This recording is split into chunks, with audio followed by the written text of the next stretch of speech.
नमस्कार, आप देख रहे हैं अपना बिहार। मैं हूं आपके साथ विभा उपाध्याय और बुलेटिन की शुरुआत इस वक्त बड़ी खबर के साथ। खबर दरभंगा से, जहां पर लव जिहाद के मामले पर एक नवनिर्वाचित मुखिया ने भड़काऊ बयान दिया है। 15 दिसंबर को 2 हिंदू लड़कियों का धर्मांतरण कराने के बाद शादी के मामले को लेकर मुखिया ने यह बयान दिया। कलीगांव पंचायत के मुखिया ने सभा में यह बयान दिया है। दरअसल पुलिस में शिकायत के बाद दोनों लड़कियों का 164 के तहत बयान दर्ज किया गया, जहां कोर्ट ने दोनों को बालिग मानते हुए कहा था कि दोनों अपनी इच्छा से कहीं भी रह सकती हैं। फिलहाल अपहरण के मामले को लेकर दोनों युवक जेल में बंद हैं और इसी पूरी बात को लेकर सभा की गई, जिसमें मुखिया जी ने भड़काऊ बयान दिया। क्या उन्होंने कहा है, जरा वो भी सुनिए। 2 तस्वीरें आपके टीवी स्क्रीन पर।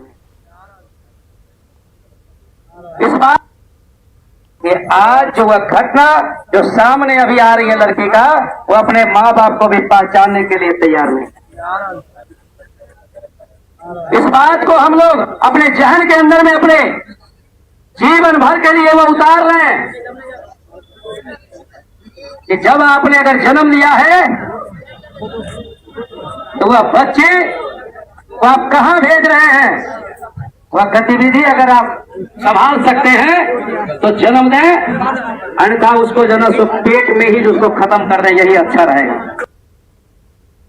क्योंकि जब सामाजिक स्तर पर और उसके बाद सरकार के द्वारा अगर पढ़ने के लिए कहता है सरकार, जो पढ़ो लिखो आगे बढ़ो, और उसके बाद अगर सुरक्षा नहीं मिलता है तो यह जरूर हम जो सब बोले हैं इसके लिए। लेकिन हमने भावना में बोला है, हमने इसको कोई भी सरकारी या कोई भी चीज़ इस स्तर से नहीं बोला। मैंने भावना में बोला है। ना समाज इसको सुरक्षा रखने के लिए लड़की को तैयार है, ना ही सरकार इसको सुरक्षा कहीं पर देती है। और सरकार कहता है पढ़ो और बढ़ो। पढ़ो और बढ़ो का क्या अर्थ होता है? पुलिस प्रशासन आखिर इंस्टीट्यूशन के सामने, कॉलेज के सामने, स्कूल के सामने आखिर प्रशासन क्यों नहीं रहती है? उसी का यह परिणाम है। तो 2 तस्वीरें आपके टीवी स्क्रीन पर हैं। आपने पूरी बात भी सुनी। हालांकि मुखिया जी अपनी बात पर अभी भी अड़े हुए हैं। उन्होंने कहा कि भावना समझिए, शब्दों पर मत जाइए। हमारी भावना किस लिए थी? जब मुखिया महेश कुमार से इस पूरे मामले पर जवाब लेने की कोशिश की गई तो आपने सुना कि क्या वो कह रहे थे। उन्होंने कहा कि जो कह रहा हूं उसकी भावनाओं को समझिए। भावना में आकर ये बयान उन्होंने दिया था। और सहयोगी विपिन कुमार दास हमारे साथ इस वक्त ज्यादा जानकारी के साथ फोन लाइन पर दरभंगा से जुड़ गए हैं। विपिन, एक मुखिया जो जनप्रतिनिधि भी है और इसको मुखिया के तौर पर इस इलाके के लोगों ने चुना भी है, उनकी जुबान से इस तरह के बयान अपने आप में कई सवालों को जन्म देते हैं।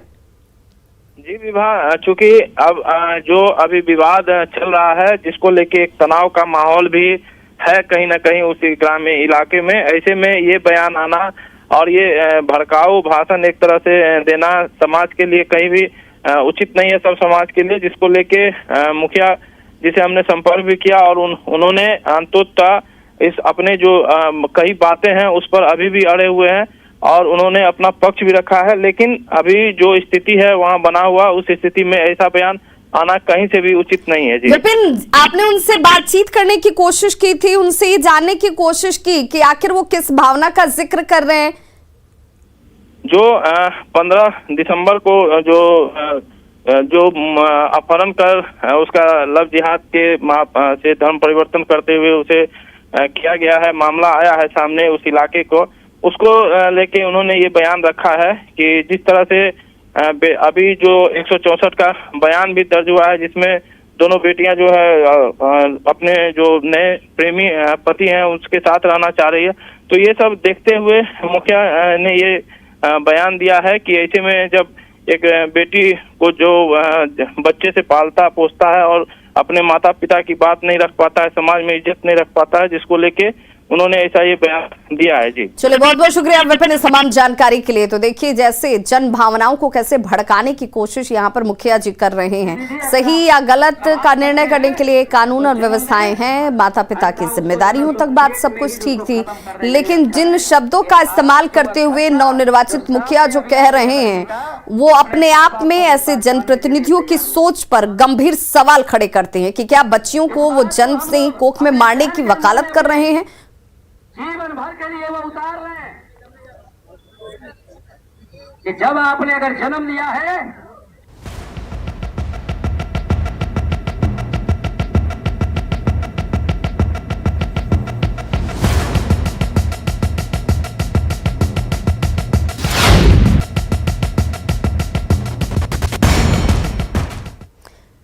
तो आर्थिक अपराध इकाई की तरफ से बिहार में भ्रष्ट अधिकारियों पर लगातार कार्रवाई जारी है। एसपी के पूर्व रीडर के 2 ठिकानों पर आज ये कार्रवाई इस वक्त छापे के तौर पर की जा रही है। वैशाली एसपी का पूर्व क्राइम रीडर अनिल प्रसाद, जिसके 2 ठिकाने जिनमें पटना और हाजीपुर में इस वक्त कार्रवाई की जा रही है। छापा इस वक्त चल रहा है।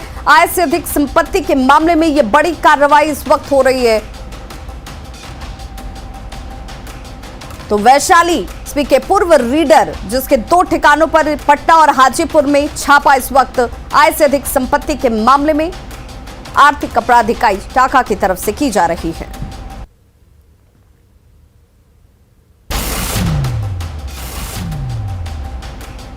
तो एसपी के पूर्व रीडर के 2 ठिकानों पर रेड इस वक्त, भ्रष्ट अधिकारियों पर एक के बाद एक बड़ी कार्रवाई। वैशाली एसपी का पूर्व क्राइम रीडर है अनिल प्रसाद, जहां 2 ठिकाने पटना और हाजीपुर में छापा इस वक्त हो रहा है।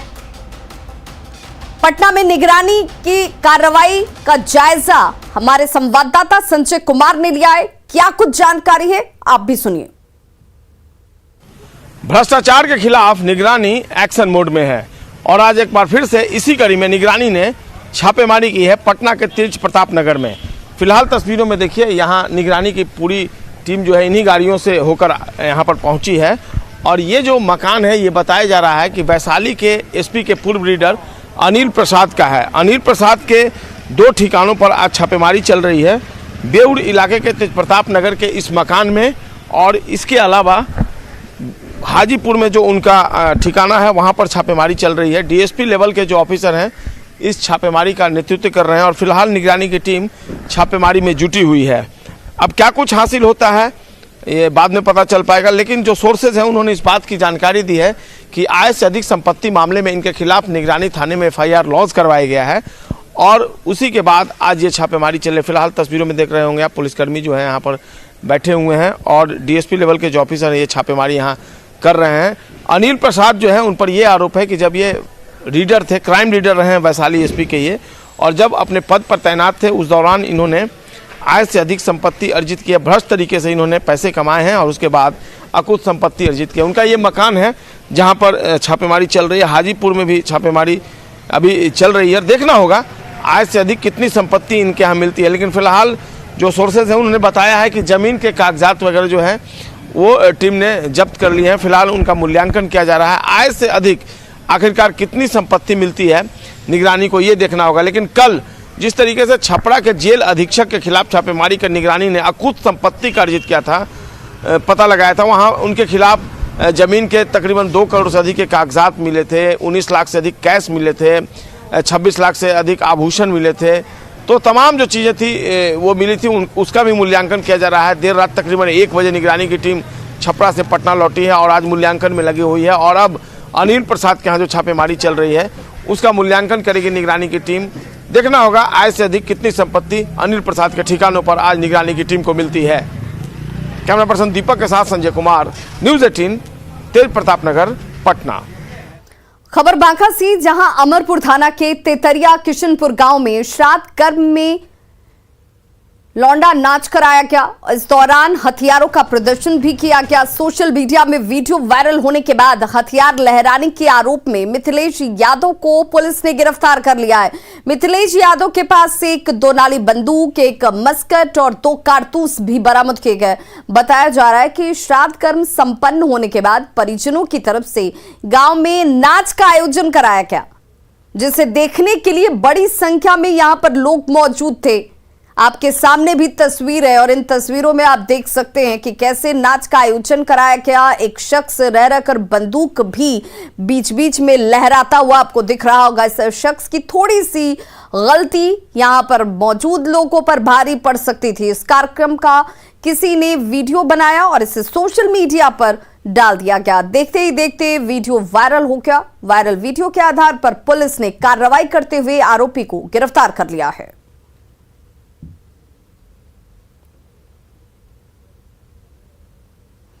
और अब बात ओमिक्रॉन के बढ़ते खतरे की।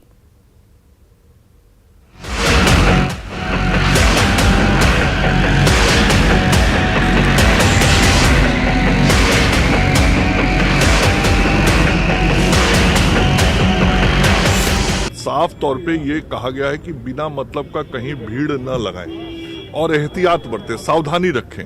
क्या नाइट कर्फ्यू लगाया जा रहा है सदर स्टेट में? राज्यों में यहाँ अभी कोई आवश्यकता नहीं है।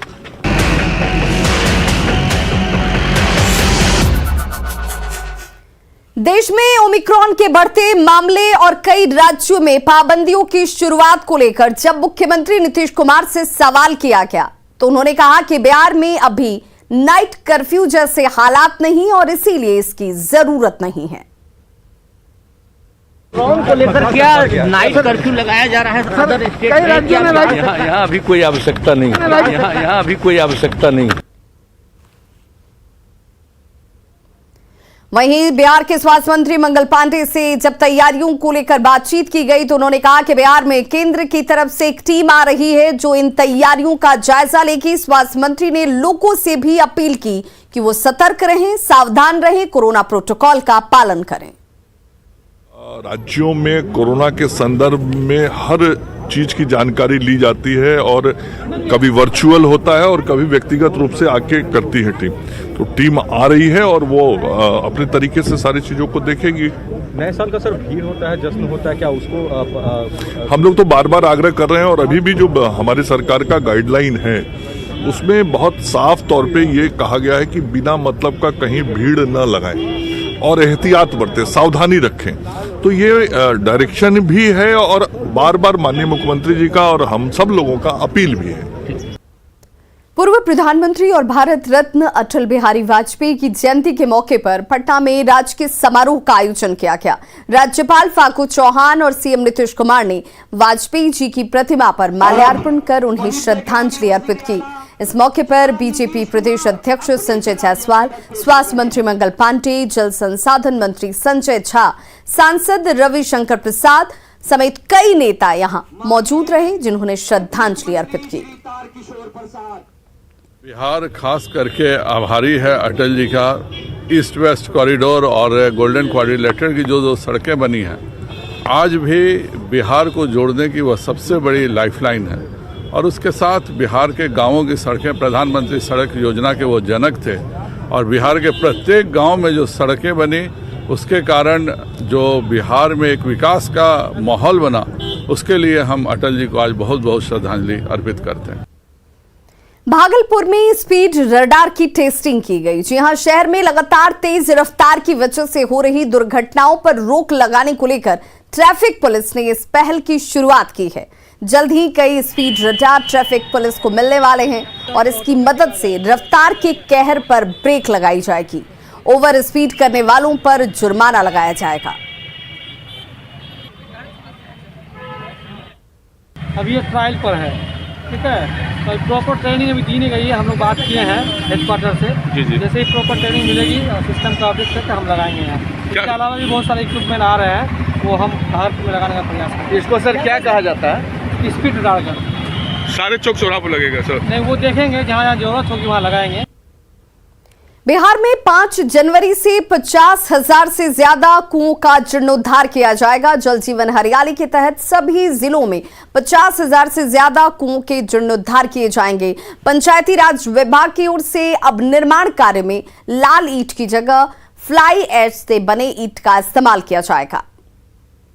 पर्यावरण को ठीक करने के लिए देश के प्रधानमंत्री 15 फाइनेंस से लगभग 5,000 करोड़ रुपया प्रत्येक वित्तीय वर्ष में हमको बिहार को दे रहे हैं। उसमें हम मेडिकल फैसिलिटी को भी 1,000 करोड़ रुपया देने का काम कर रहे हैं कि गांव में स्वास्थ्य सुविधा हो। साथ ही साथ हम लोगों ने ये भी निर्णय लिया है कि हम 15 फाइनेंस के पैसे से जल जीवन हरियाली के तहत लगभग 50,000 से अधिक कुआं का निर्माण हम करेंगे और ये जनवरी में हम इसकी शुरुआत 5 तारीख से करने जा रहे हैं कि 5 तारीख से इसको पूरा जियो टैग से फोटो लेकर क्या स्थिति आज है और कल क्या स्थिति हो, ये पूरा व्यवस्था बना रहे हैं और 50,000 से अधिक कुआं एक बार में आंदोलन के तौर पर हम लोग इसकी शुरुआत करेंगे। ठंड में अररिया सदर हॉस्पिटल में बड़ी लापरवाही सामने आई है। हॉस्पिटल में कई मरीजों को न तो बेडशीट दी गई और ना ही कंबल ही। फैमिली प्लानिंग ऑपरेशन के लिए आए मरीज और अटेंडेंट ने यह बताया कि सभी मरीज अपने घर से ही ठंड को लेकर इंतजाम करके अस्पताल पहुंचे हैं। वहीं सदर अस्पताल सुपरिटेंडेंट का यह दावा है कि मरीजों को सारी सुविधाएं दी जा रही हैं। अधिक जानकारी दे रहे हैं हमारे संवाददाता सतीश कुमार। हिमाचल के इलाके में कड़ाके की ठंड पड़ रही है। इसके बाद जो है अररिया सदर अस्पताल अभी हम पहुंचे हैं और यह देखने पहुंचे हैं कि सदर अस्पताल में जो मरीज हैं उन्हें बेड और कंबल दिया जा रहा है कि नहीं। यह एक वार्ड है और तस्वीर आप देख सकते हैं कि जो बेड है उस पर बेडशीट नहीं दिया गया है और जो कंबल नज़र आ रहा है ये लोग बता रहे हैं कि ये लोग खुद अपने घर से लेकर आए हैं। हम लोग घर से लेकर आए हैं कंबल। कंबल अस्पताल का है ना? नहीं, सब घर से लेकर आए हम लोग। घर से लाए हैं? हाँ, बिछौना छाना सब घर से लाए हम लोग। कुछ नहीं, कहाँ कुछ दिया है। किस चीज का ऑपरेशन के लिए लोग आए? परिवारी वजन का। हाँ, परिवारी। जुबेदा। हमारे साथ कुछ और भी लोग हैं, उनसे जानते हैं कि आखिर समस्या क्या है उनकी। ये बताइए कि कुछ भी नहीं लाया है, दिया है हॉस्पिटल में, कुछ भी नहीं दिया है, कम्बल उम्बल कुछ भी नहीं दिया सर। प्लानिंग के लिए आप लोग आए हैं? हाँ जी। अच्छा, अपना और ना बिछाना लेकर के आए हैं सर। इस बिछावन, इसमें जो बिछावन है बेडशीट घर से आए हैं, घर से लेगा नहीं दिया है? नहीं दिया है। ये कंबल घर से लाए हैं सर, हर चीज घर से लाए हैं हम लोग। अररिया सदर अस्पताल की यह तस्वीर है। सरकार और जो जिला का जो स्वास्थ्य विभाग है वो लगातार दावे कर रहा है कि हम बेड की कमी नहीं है और जो व्यवस्था है हम परिपूर्ण तरीके से उसे कर रहे हैं। लेकिन यह तस्वीर जो है अररिया सदर अस्पताल की है। हमारे साथ जो कुछ और भी यहाँ पर महिलाएं हैं उनसे जानते हैं की दिक्कत है। कुछ न दिया है, खाली बेड था, कुछ नहीं। हाँ, कंबल वगैरह अपना घर से लाए? हाँ, सब कुछ घर से लाए हैं। सदर अस्पताल में जो मरीज हैं वो घर से बेडशीट और कंबल ला रहे हैं। सतीश कुमार, न्यूज़ 18 अररिया। पुलिस ने सोनपुर में नेशनल हाईवे पर लूट की वारदात को अंजाम देने वाले गैंग का खुलासा किया है। लुटेरों का गैंग नेशनल हाईवे पर माइनिंग अधिकारी बनकर जांच के नाम पर गाड़ियों को रोकते थे। कागजात और गाड़ियों की जांच करने के नाम पर लूट की घटना को अंजाम दिया जाता था। सोनपुर पुलिस ने लुटेरों के गैंग के 3 शातिर लुटेरों को गिरफ्तार किया। लुटेरों की निशानदेही पर लूटे गए ट्रक को भी बरामद किया गया है। पुलिस ने लुटेरों के पास से दर्जनों मोबाइल, लैपटॉप, हार्ड डिस्क और लूट में इस्तेमाल हथियार और कारतूस को बरामद किया। गेट खुलवाया यह कि हम माइनिंग के अफसर हैं, गाड़ी चेक करना है, गाड़ी का पेपर दिखाओ, बिल्टी दिखाओ। वो अपना गाड़ी का पेपर वगैरह लेके गाड़ी का गेट खोला, उसके बाद उसको ओवर पावर करके उसको स्कॉर्पियो में बैठा लिया और कुछ 2 लड़का था वो ट्रक पर चढ़ गया और ट्रक को लेके चला गया। लेकिन अभी जो लग रहा है कि ये जिस तरह से इन्होंने गेट खुलवाया है ड्राइवर का, उससे स्पष्ट लगता है कि ये प्रोफेशनल गैंग है। खगड़िया में शराब के नशे में हंगामा कर रहे एक युवक को जब चौकीदार ने समझाने की कोशिश की तो नशे में धुत युवक चौकीदार से ही मारपीट करने लगा। आपके सामने ये वीडियो इस वक्त देखिए कैसे चौकीदार सोनू पासवान नशेड़ी कुमोद सिंह को पकड़ने की कोशिश कर रहा है, लेकिन कुमोद सिंह चौकीदार से ही भिड़ जाता है और हंगामा शुरू कर देता है। चौकीदार और नशेड़ी के बीच काफी देर तक इसी तरीके से गुत्थम गुत्थी चलती रही। इसके बावजूद चौकीदार सोनू पासवान ने हार नहीं मानी और थाने को इसकी खबर दी, जिसके बाद मौके पर पुलिस की टीम पहुंचती है और कुमोद सिंह को गिरफ्तार किया गया।